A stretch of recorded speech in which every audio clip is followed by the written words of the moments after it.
The face of Bangladesh's collapse. Factory worker lynched over a dispute. Burnt alive, torso put on display. Co-workers joined, police ignored help. This is the real story of Bangladesh's brutal murder.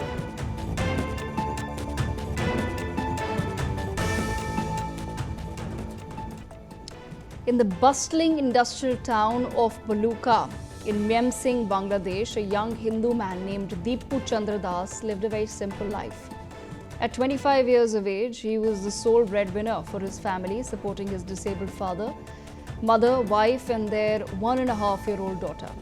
Dipu worked as a quality inspector at the Pioneer Knit Composite Factory, a garment manufacturing hub in the Square Masterbari area. But on the night of 18th December 2025, his life was brutally cut short in a horrific act of mob violence.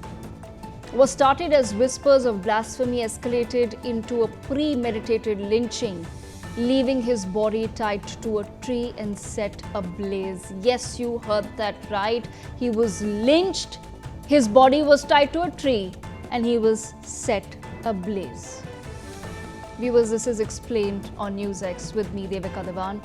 And today we will talk about how Dipu Chandra was framed and murdered in Bangladesh, drawing from eyewitness accounts, family statements, and newly surfaced videos that paint a chilling picture of injustice. The day began like any other for Dipu. Tensions had been simmering at the factory over workplace issues. Reports suggest a dispute involving illegal demands for money or even resentment over a recent promotion were in the air. According to investigations and family claims, Muslim co-workers fabricated allegations against Dipu to settle scores. They accused Dipu of making derogatory remarks about the Prophet during a casual discussion where he allegedly said all religions contain superstitions, particularly criticizing Muslims' fixation on Fridays for prayers. But was this true? No. The Rapid Action Battalion later admitted that they found no clear evidence of blasphemy, suggesting the claims were baseless and engineered. By evening, rumors spread like wildfire through the factory and surrounding areas. An enraged mob fueled by these unverified accusations gathered outside. Around 9 p.m., they dragged Dipu from the premises. He was beaten mercilessly until he lost consciousness. Not content with just that, the attackers tied his limp body to a tree by the Dhaka Singh highway, doused it in kerosene and set it on fire. Imagine that horrific scene. And then guess what happened? We've learned that the crowds then cheered.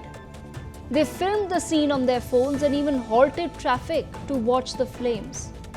7 suspects were arrested shortly after, including a young man alleged to be aged between 19 to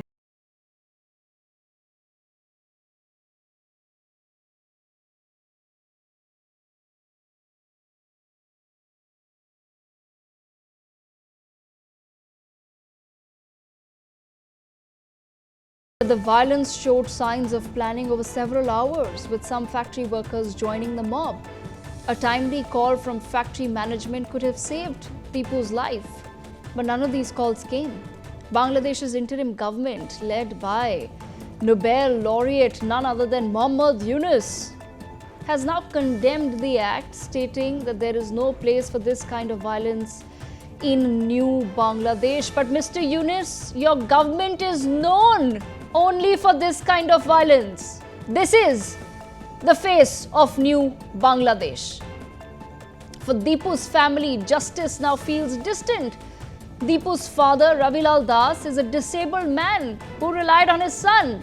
He learned of the horrors not from the authorities but through social media. In an interview, he's recounted the nightmare with a voice heavy with grief. He's spoken to media, and in that interview, Ravilal Das has said that his son was innocent and had never made any provocative comments. He further said that no one from the government gave any kind of assurance. Ravilal's words echo the family's belief that Dipu was in fact framed He emphasized that his son was targeted over a factory dispute and not religion, and that the blasphemy charges were fabricated after the murder to justify the crime. Dipu's wife, now widow, left to raise their young daughter alone, has been shattered, of course, by the loss. In a heartbreaking video that surfaced recently, she broke down while speaking to local authorities. The district commissioner showed her of a job to support the family, but her pain is palpable. She described Dipu as a devoted husband and father, insisting that the accusations were lies born from jealousy or greed. Listen in. Dipu দাসের স্ত্রী আমরা দেখলাম যে আমি আসছি পরে থেকে আপনি শুধু কাঁদছেন, আপনার বাচ্চা কাঁদছে, আপনার কি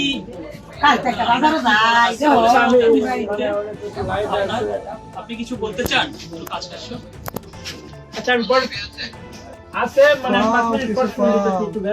আপনি কিছু বলতে চান জাতির উদ্দেশ্যে? হ্যাঁ, আর আমার সন্তানের ভবিষ্যৎ আর আপনার এই কথাগুলো পুরো বাংলাদেশ শুনবে, আপনি পুরো বাংলাদেশকে বলেন কি চান? আমি আমার স্বাধীনতার বিচার চাই, কঠোর বিচার চাই, আমার সন্তানের ভবিষ্যৎ চাই, আমার সন্তান কিভাবে মানুষ হবে। Her plea, viewers, highlights the human cost of this anarchy in Bangladesh. A family has been torn apart based on a fabricated lie. Dipu's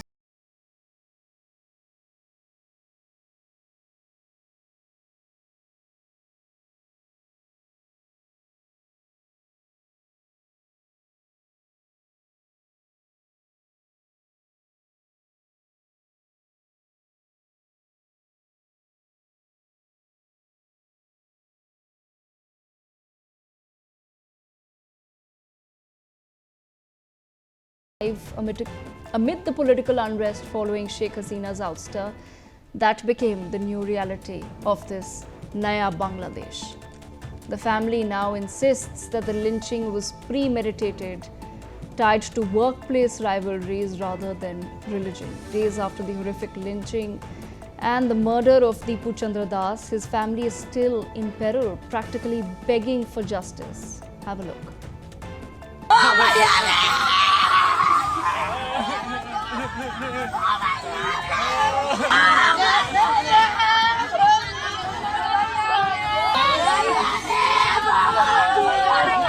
আমরা নিরহ মানুষ, আমার কিছুই নাই, আমরা কিচ্ছু করতে পারবো না। গাছের সাথে লটকাইছে, লটকানির পরে ওরে আগুন দিছে, তারা যখন বাইরে হালাইছে তখন তার বাঁচার মতো পথ নাই, তখন তারা ডবি দিয়ে দুষ লাগাইয়া বাচ্চার মধ্যে বিষায়া দিচ্ছে। একটা খালি বাটা মোবাইল চালাইছো, ফেসবুকে ইন্টারনেটকে আমরা কি করবো? আমার ছেলেরা করবো, আমার ছেলে ব্যাংকের অশিক্ষিত না, শিক্ষিত ছেলে, আপনার মনে হয় এটা আমরা করবো? আমার ছেলে বিয়ে সাকে নেওয়ার কত লেখাপড়া করছে, ছেলে তো কিছু না কিছু বোঝে, সে যে বকাবদ্ধ করতো সেকশনের মধ্যে, ওই বকাবদ্ধের কারণে তারে এই আক্রমণটা করছে। সব পাবলিক মিললে তার কোম্পানির লোকের আক্রমণ করছে, করার পরে তখন সে অসহায়ের মতো খাড় হয়ে আসছিল, তারে সুযোগটাও দিছে না তারে কিছু বলার মতো। তারপরে ওরে মাইরা গাছের সাথে লটকাইছে, লটকানির পরে ওরে আগুন দিছে। আমরা ডুবতাছি যেটা কোম্পানির মধ্যে বেজালটা হয়েছে, আমরা শুনছি, আমরা যা শুনছি যে হারা যদি অনেক জনগণ কইছে যে তারা যদি ভুল হয়েও থাকে, তারপরেও তারা একটা কিছু করতো বা চর দিত বা থাপড় দিত, দেওয়ার পরে পুলিশের কাছে দিত, দেওয়ার পরে পুলিশের আইনের মাধ্যমে তার বিচার করতো, কিন্তু জনগণ মিললে তো তার বিচার করা উচিত হয় না। New videos have emerged on social media which provide a harrowing evidence of the framing in the murder. These clips shared widely on platforms like X show Dipu's desperate pleas and the mob's brutality, which contradicts the claims of spontaneous outrage. Have a look at this newly emerged video, which was recorded inside the police station before the lynching, where Dipu is seen sitting, visibly distressed, surrounded by officers. In the video, he repeatedly asserts his innocence. He says, "Sir, I am innocent. I didn't insult anyone's religion. I have done nothing wrong. Please forgive me if there's any mistake." Despite his apologies, a police officer hands him over to the waiting mob outside. This footage obviously shows the state of law enforcement in Bangladesh. Why was Dipu Das not protected? Another video captures Dipu amid the chaos, begging for mercy as the crowd closes in. He's screaming, I'm innocent, his face etched with terror. Police are present, but they appear overwhelmed, or should we say complicit, pushing him towards the aggressors. The clip then ends with shouts and blows raining down on Dipu Das.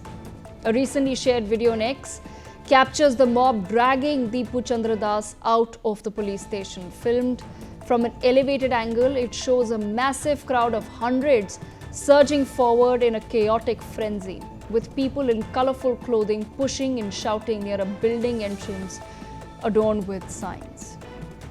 But the most disturbing new video shows the aftermath, viewers. Dipu's body tied to a tree, engulfed in flames. Mob members film this on their phones, they chant slogans, and the police, they just stand by and watch.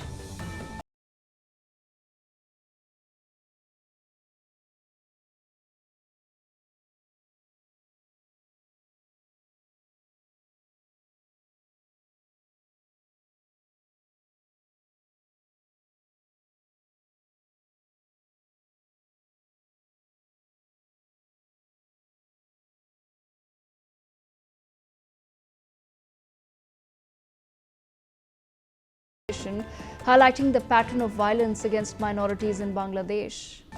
Dipu Chandra Das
Who will make Mohammad Yunus take responsibility for this horrific murder?